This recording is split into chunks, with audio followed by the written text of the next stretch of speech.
It was 3 a.m. when it all started. Desperate banging on the door, cries of terror, and an unseen presence on the other side of the glass.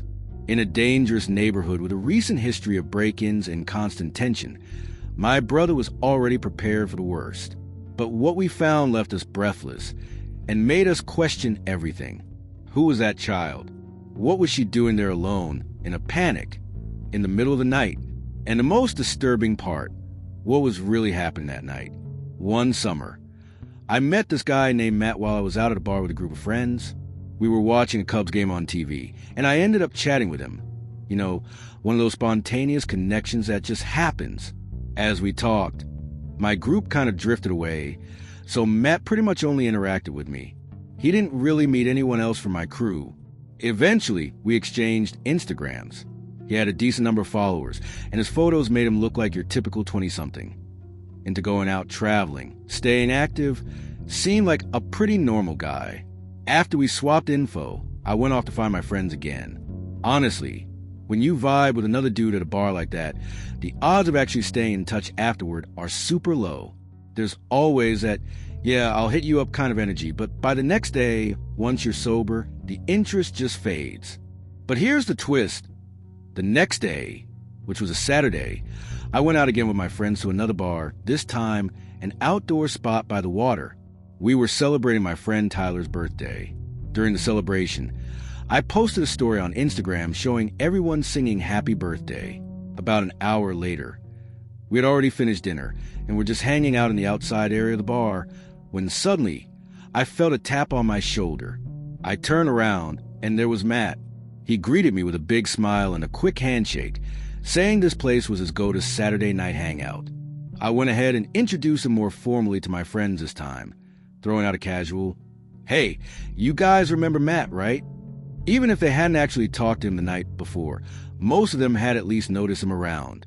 As the night rolled on, Matt stuck around and just blended in with the group. No one seemed to mind. We were all tipsy.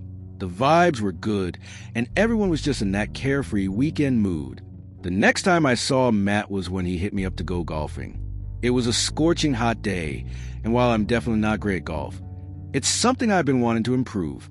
So when he asked if I was down to go early Sunday morning, I said yes. Pretty sure it was the very next weekend after I saw him last. Just the two of us this time. I tried getting a few of my friends come along, but they were too hungover and said it was way too early to be swinging clubs. So Matt and I ended up golfing, just the two of us. We played 9 holes, which took around 2 hours, and honestly, we had a solid time. Afterward, we grabbed something to eat, and then I headed home to chill before the start of the work week. I saw Matt one more time out and about after that, and then came the hiking invite. He asked if I wanted to go on a trip with him to Arizona. The Grand Canyon had always been on my bucket list, so I checked in with work first, made sure the dates were clear, and once I got the green light, I was in. No hesitation. Of course, I tried to bring some of my own friends along, Tyler and a couple others, but they all gave the usual excuses. Couldn't get off work, needed to save money. You know the drill. When I asked Matt if any of his guys were coming, he said nope, he was going solo. Thing is, I hadn't met any of his friends at that point, but based on his Instagram, he looked super social, always surrounded by people, so I didn't think much of it. We flew out on August 15th, with our return flight to Chicago set for August 18th. We landed late at night. Matt had rented a car for the weekend, and we made a quick stop for food and drinks on the way to the Airbnb. By the time we got there, it was already pretty late. When we arrived at the Airbnb, we cracked open a couple of beers. I could tell Matt was in the mood to stay up and hang out longer, but honestly, I was completely wiped out and just wanted to crash. That's when I realized something. There was only one bed. It hadn't even crossed my mind to check if the place had 2 bedrooms. I brought it up casually, and Matt just pointed to the couch I was sitting on and said, "It's a pull-out, you're good." Then he added, "Don't worry, I'm not charging you for the Airbnb anyway. I mean, free stay in Arizona? No complaints from me." I pulled out the bed, tossed on the sheets, and called it a night. To my surprise, it was actually pretty comfortable. Somewhere in the middle of the night, I woke up I'm a super light sleeper, like even a slight creak in the floorboards wakes me up, and I saw Matt walking to the living room to the kitchen to grab some water. I rolled over and went back to sleep. Next morning, Matt was up early and woke me up too. It was a clear, sunny day, the kind that practically begs you to get outside, and we hit the road toward the Grand Canyon. I'd seen pictures before, but nothing prepared me for the sheer scale of it. It was jaw-dropping.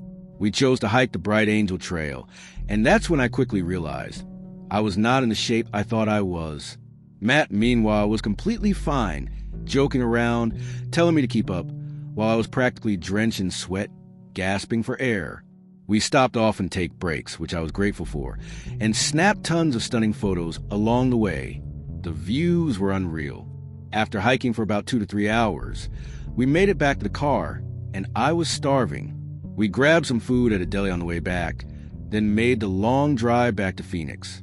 Once we got there, we both crashed for a midday nap.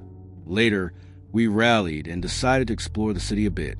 In classic Matt fashion, that ended with us hopping between bars and downing way more drinks than necessary. I didn't even know the guy that well, but it was already clear he liked his booze. At some point, we got really drunk. I might have even been more gone than him. And that's saying something considering how fast he was drinking. We ended up leaving the rental car parked on the street and took an Uber back to the Airbnb. Time flew by and the night blurred together. The last thing I remember was Matt blasting music at the Airbnb while I plugged my phone in next to the couch and basically passed out. I guess I must have knocked out after that. But at some point in the night, I randomly woke up, probably just a couple of hours later. My bladder was on the verge of exploding, and my mouth felt like I had been chewing sand for hours. Classic post-drinking dehydration. I got up from the couch and made my way toward the bathroom.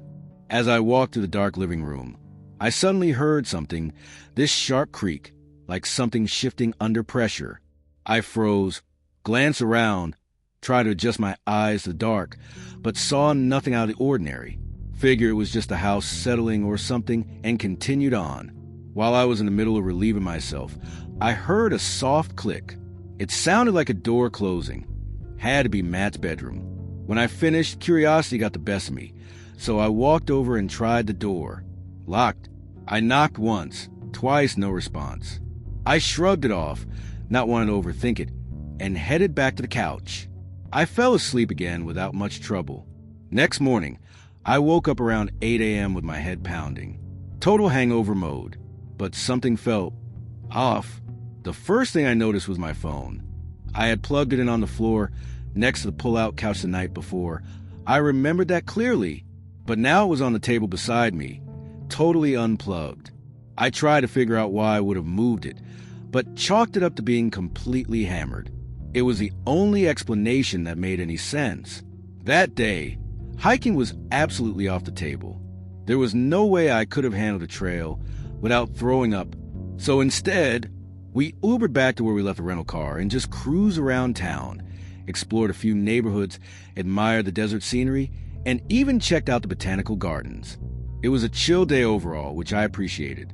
I wasn't really in the mood to drink again, but surprise, surprise, Matt talked me into it. One thing led to another, and yeah, we ended up completely wasted again. Our flight was around 1 p.m. the next day, so at least we didn't need to be up at the crack of dawn. We got back to the Airbnb sometime between 1 and 2 a.m., and this time, Matt insisted I take the bed, said it was only fair. Honestly, I wasn't about to argue. I crashed hard. Eventually, I grabbed my bag and brought it into Matt's room. I told him goodnight, closed the door behind me, and didn't bother locking it. Not that it would have made much of a difference. The lock on the doorknob looked like the kind you could pop open with a butter knife or even a coin. Honestly, I wish the story ended there.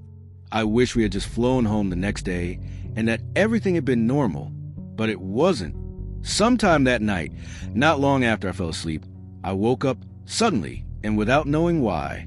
You know those moments when something wakes you, but you don't fully register what it was? Like your brain heard a noise before your consciousness did. That's exactly how it felt. I sat up, a little disoriented, and glanced around the room. Something felt off. I looked over to grab my phone. I'd plugged it in next to bed and left it lying beside me. But now the cord was just hanging there, empty, no phone. My stomach dropped. Again, I started searching. First the side of the bed closest to me. Nothing. Then I leaned over to check the far side, and that's when I saw him. Matt, face down on the floor. Out cold. I screamed. Screamed. Full panic, top of my lungs. He jolted awake, lifting his head slowly like he'd been in a deep sleep. I yelled, "What are you doing?" Completely freaked out. He sat up groggily, looking around like he had no clue where he was or how he got there. He mumbled something about being too blackout drunk and accidentally walking into the wrong room, realized I was in bed, and then decided to crash on the floor instead. But here's what didn't sit right with me. He was on the far side of the bed, nowhere near the door. If he just stumbled in and crashed, wouldn't he have ended up on the floor right by the entrance? None of it added up. That's when I straight up accused him. "Did you take my phone?"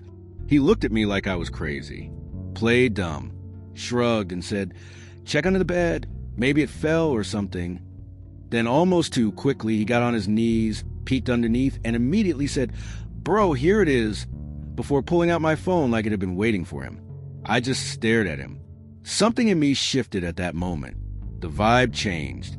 I couldn't shake the feeling that I was no longer looking at the same person I thought I knew. Something about him felt off, like I was finally seeing who he really was. Did he really just try to get into my phone again? That thought kept spinning in my head. I told him I'd just head back to the couch, try to remove myself from the situation, but he pushed back, said he'd go instead, and with that, he left the room. You better believe I locked the door this time. If it weren't for the whole phone situation, I might have chalked the night up to him being way too drunk and doing something weird, like crashing on the floor by mistake. But there was something off, something I couldn't ignore anymore. He took my phone, I was sure of it. Still, I was buzzed enough that falling back asleep wasn't a problem. And once again, I wish the story ended there. But it didn't. I woke up one more time, and this time, I knew exactly why. There was a figure standing at the foot of the bed. My eyes adjusted to the dark, and I saw Matt, just his outline, just standing there. Oddly, I didn't scream right away. Maybe my brain couldn't process it fast enough. He slowly sat down on the edge of the bed. Then, without a word, he started rubbing my foot. That's when I lost it. I yelled at him, told him to get out. He just sat there like he didn't hear me. I had to shove him, physically push him off the bed and out of the room. My heart was racing. I didn't waste another second. I started throwing all my clothes into my bag, scooping up toiletries and anything I could grab. Meanwhile, Matt was sitting completely still on the couch in the living room, upright, silent, staring at me. It was surreal, like watching an NPC in a horror game, not blinking, not moving, just watching. He didn't try to stop me. He didn't even speak. I ordered an Uber straight to the airport. There was no way I was spending another minute in that Airbnb. The car pulled up just as the first light of dawn crept over the horizon. At the airport, I tried to calm down, tried to sleep. No chance. My brain was racing, replaying everything on a loop. I waited out the morning, changed my seat on the flight, paid an extra $35 just to make sure I wouldn't be sitting next to him. When it came time to board, I kept my eyes glued to the window. I didn't want to see his face. I didn't want even a second of eye contact. I just wanted to get home. I didn't say anything to my friends right away. I needed some time to sit with everything that had happened, to make sense of it. Later that day, I finally told them, and a couple of them were quick to respond with, "Dude, I told you there was something off about him." They even pointed out that both times we ran into Matt, he was completely alone. That's when it really started to click. The second coincidental meetup at that outdoor bar, that probably wasn't random at all. He must have seen my Instagram story and purposely showed up, full-on stalker vibes. I immediately blocked his number and Instagram, but right before I did, I got curious and scrolled through one of his older posts, a group photo with a few guys. None of them were tagged, which was weird. So I scanned the comments and found one from a guy who looked like he was in the picture. I clicked on his profile and noticed something strange. Matt didn't follow him, and he didn't follow Matt either. So I decided to shoot my shot. I'd met the guy and asked, "Hey, are you still friends with Matt?" 10 minutes later, he hit me back with, "Nah, guy's a freak. Run." What he told me next chilled me. He shared his own experience, and how multiple guys had cut Matt off completely. Same pattern, same creepy behavior. The dude even untagged himself from Matt's photo, but said he couldn't force Matt to remove it. When I told him what happened in Arizona, he wasn't surprised at all. His exact words, "Guy should be in jail." It's wild. I truly thought Matt was just another regular guy looking for a chill friendship. I never imagined he might actually be dangerous. A potential predator hiding behind a smile and an Instagram full of travel pics. And the thing I still can't shake? What was he trying to find on my phone? This all went down last summer, mid-July. I was home from college, just enjoying the short break before the new semester. My name's Kyle. I live in Maryland. Around that time, I'd been texting with my two closest friends, Jason and Marcus. We were trying to plan something just the three of us, like back in high school. Since college started, our lives had gone in different directions. Moments like that, just us three, had become rare. Too rare. We ended up deciding on a weekend trip to Ocean City. Jason's family owns a little beach house there that they rarely use, and he got permission for us to stay a few days. It wasn't anything fancy, just a simple 2-bedroom place a few blocks from the sand, but it was exactly what we needed. A chance to relax, have some laughs, drink a little, and catch up. We hit the road on a Friday afternoon. The weather was hot, around the high 80s, with that sticky humidity that clings to your skin. The second we got into town, the air was filled with the smell of sunscreen and ocean breeze. We spent the day wandering around the boardwalk, goofing off in the arcades and people watching. The beach was packed. Kids chasing beach balls, families setting up umbrellas and coolers, and lifeguards shouting constantly for people to move out flag zones. Everything felt just right. It was a perfect summer day. Later that evening, we headed back to the house, grilled some burgers, cracked open a few drinks, and started playing some drinking games. By midnight, we were drunk and getting bored. That's when someone, maybe Marcus, suggested we go back down to the beach. There's something strangely captivating about being near the ocean at night. The beach empties out almost completely. The air cools down, and there's a kind of calm that settles in. It feels like the world slows down a bit. We didn't take much, just some hoodies in case it got chilly, our phones, and a flashlight Jason grabbed from the kitchen drawer. We weren't planning to swim or anything, just hang out and maybe walk along the shoreline. We made our way down a side street to the wooden boardwalk, then took the steps down onto the sand. As expected, the place was nearly deserted. The waves rolled in steadily, and the only light came from a few scattered lamps along the boardwalk and the moon peeking through some clouds. There was just enough visibility to make out where the shore met the water. We walked along the edge of the surf, letting the cold waves splash at our feet every now and then. And in that seemingly peaceful setting, something started to feel off. We were joking around, chatting about random stuff, just killing time. After a bit, we paused near one of those wooden lifeguard towers they take down at night and laid back on the sand, staring up at the sky. That's when Jason suddenly sat up and said, "Hey, is someone walking over there?" We all snapped to attention and looked where he was pointing. At first, I couldn't make out much, just a dark blur near the shoreline. But then, I saw it, a figure, just a silhouette really, moving slowly right at the edge where the water meets the sand, probably about 50 or 60 yards away. We figured it was just another late-night beach walker like us, maybe someone out for a stroll, but then something felt off. Their movement wasn't natural at all. They weren't casually wandering. Their walk was stiff, slow, almost robotic. Their arms didn't swing the way you'd expect, and their posture was odd. Their head was tilted down, but not completely, like they were scanning the sand or fixated on something. We all felt quiet, just watching. I remember whispering, "What the hell are they doing?"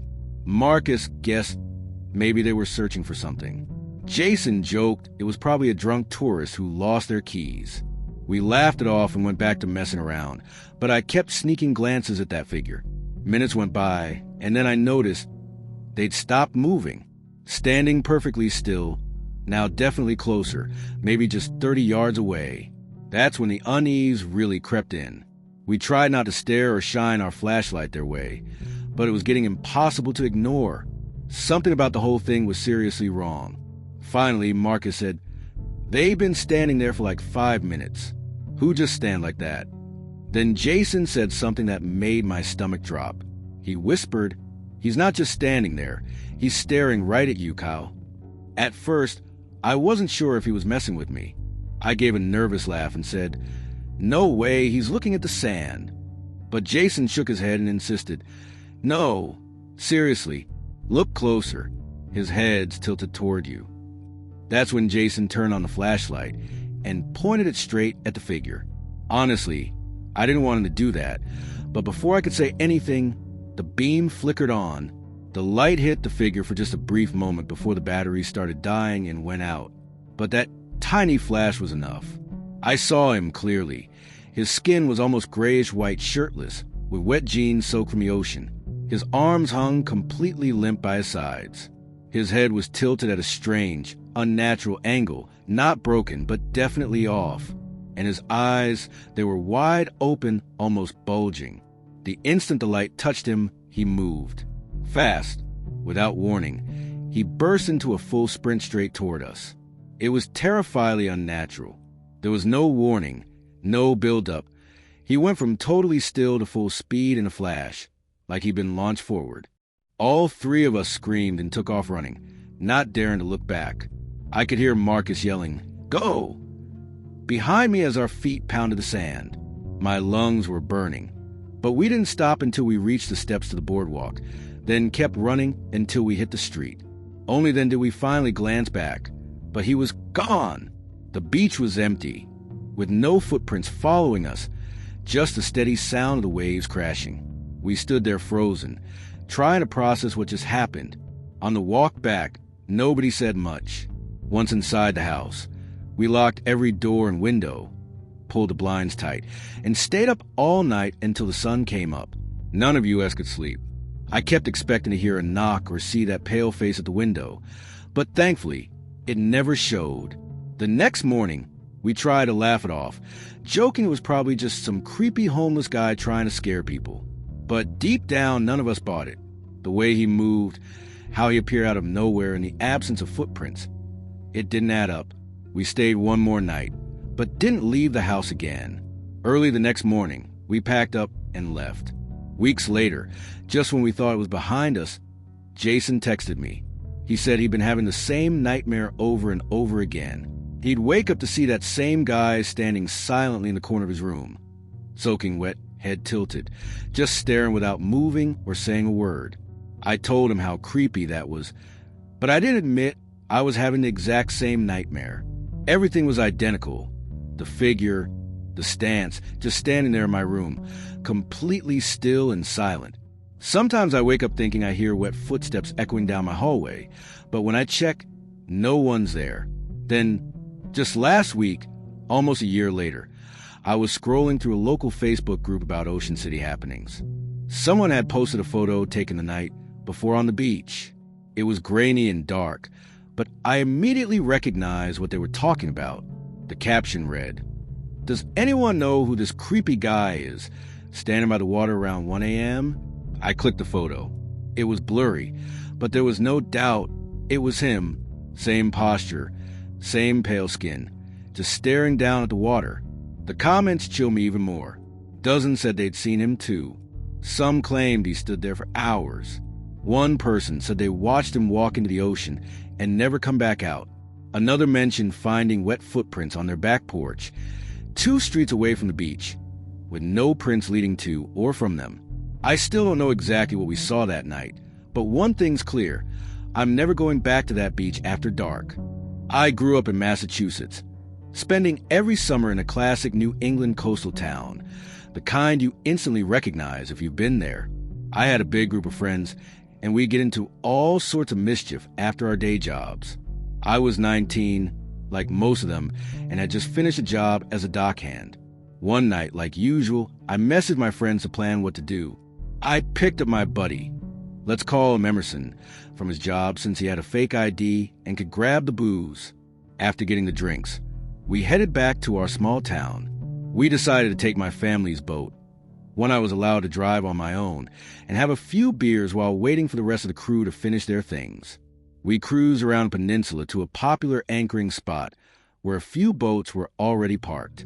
It was around 7 p.m., pretty normal. We found a spot between two boats, dropped the anchor, and relaxed with drinks. We were enjoying the music from the boat on our left when the boat on the right suddenly left. Soon after, the music on the other boat went quiet too. We figured they were about to leave too. So Emerson and I, pretty drunk by then, started yelling and groaning, begging them to turn the music back on and keep the party alive, along with a bunch of other dumb stuff. But nothing happened. We were sitting on the bow, sipping our drinks again, when Emerson suddenly said, "Dude, look." I turned to see 3 people standing at the edge of their boat, just staring at us. At first, I laughed it off, blaming it on the alcohol, but Emerson didn't look amused at all. I turned back around, but he kept staring, clearly uneasy. Honestly, I'm not great at picking up danger signals. I usually stay optimistic and carefree, but Emerson's discomfort was obvious. I told him to chill, said they were probably just curious or something. Still, the look on his face made me wonder. By then it was pretty dark, no lights anywhere except from their boat, so all we could see were their silhouettes. After a couple minutes trying to shake Emerson out of his mood, I glanced back and they were still there, unmoving, just watching us. I thought it was some kind of prank. So I grabbed a megaphone from the compartment near the wheel and joked, "20 to watch, fellas." That didn't sit well with Emerson. He looked seriously freaked out. As I was putting the megaphone away, I heard one of them laugh. It was a man's laugh, but something about it was wrong. Slow, low, raspy, almost sinister. That's when the unease hit me. Emerson stood up and said, "Let's get the hell out of here, bro. This isn't right." I tried to brush it off, saying we were fine. Then suddenly, we heard 2 splashes in the water coming from their boat, and when I looked back, only one silhouette remained. That instantly made Emerson scramble to pull up the anchor while I was just sitting there laughing at the whole situation, and at him, which, looking back, was incredibly dumb. He kept telling me to start the engine, but I was still cracking up, watching him struggle with the anchor while trying to sip my beer. Honestly, I was laughing so hard, I didn't even notice the sounds of 2 people swimming close to our boat. Then Emerson suddenly stopped, holding the anchor, and gave me a serious look. That made me freeze too. We couldn't see anything in the dark water, since the boat's lights were off. I called out hello, but got nothing in response. Even the splashing stopped. Right after, I heard Emerson shout, "Oh," and a big splash behind me. When I turned, I saw someone trying to climb onto the back of our boat. I completely lost it. While fumbling with the key, I spotted a hand gripping the railing right next to Emerson, who was yelling and holding the anchor up like he was ready to fight. I finally got the engine running and floored it forward, only to smash straight into a sandbar right ahead of us. I slammed it into reverse and gunned it backward as fast as I could until we cleared the shallow bay and were back in open water. I shifted into neutral, and Emerson and I just stared at each other for a moment before he started with the classic, "I told you so," and called me a dumbass. I couldn't argue. He was right. I suggested we head back, and he agreed. Looking back, we should have booked it straight to the docks near my house, but somehow we decided to gather all the stuff we'd thrown around during the chaos. We hadn't even finished when I spotted bright lights coming fast from the direction we'd just left. A boat was speeding right toward us. I said, "No way," slammed my hands back on the wheel, and pushed the throttle all the way forward. Our boat is pretty old, so it doesn't go super fast. Even at full speed, though, that other boat was closing in on us. Emerson started freaking out, yelling stuff. Like, who the hell are these guys? What do they want? Why can't they just leave us alone to enjoy the water? I told him to calm down, and kept my eyes locked on the docks ahead. After about 5 minutes, we finally spotted the docks. but the other boat was right on our tail, so close I could see their bow bobbing with the waves. I honestly had no clue what to do next. Then I took a sharp left, steering as close to shore as possible without running aground. Somehow, the other boat veered off in the opposite direction. We both let out a huge sigh of relief, but I didn't let up. I sped straight to the docks. Once we docked and confirmed the boat was unharmed, we met up with our friends and spilled what had just gone down. We started throwing out ideas. Maybe those guys wanted to rob us, or maybe they were after the boat itself. The boat didn't look familiar, so they probably weren't locals. I try not to dwell on what might have happened if things went sideways. All I know is I'm grateful Emerson was there. His gut feeling probably saved us from a way worse situation.